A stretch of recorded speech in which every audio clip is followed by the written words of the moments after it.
Had Dr. King lived, this country and the world, I think, would be a very different place. So that's one thing that has to be remembered. People often say to me, it's ridiculous, in other words, you can't make statements like that. But I think, in fact, we would have found ourselves in a very different place. We had to take many steps backward after losing him.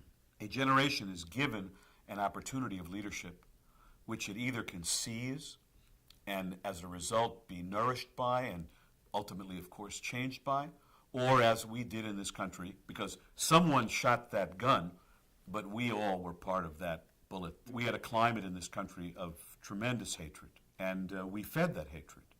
We were not aware at the time of how much of a loss America would suffer as a result of the loss of John Kennedy, of Martin Luther King, and of Bobby Kennedy in the course of 5 years. But I think we're still paying for it as a result. Now, this man was a leader. When he spoke, people listened.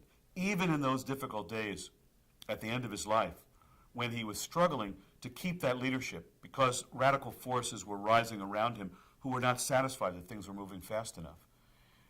Ultimately, the integrity of his voice and his position, his teachings, his nonviolence was going to and ultimately would have prevailed. And yes, of course, there would have always been people. It's legitimate in a democracy for there to be many voices in causes as well as in government. But King ultimately stood with the integrity not just of his own voice, but of the religious traditions of thousands of years that he interpreted for a modern audience.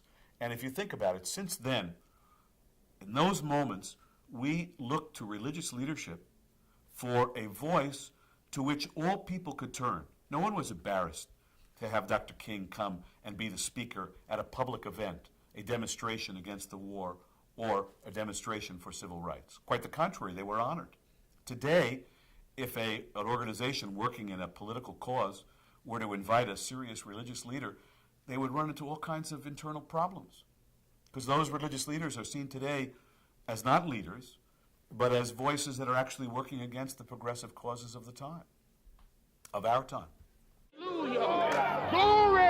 Hallelujah! Glory! Hallelujah! This truth is marching on. Who shall not be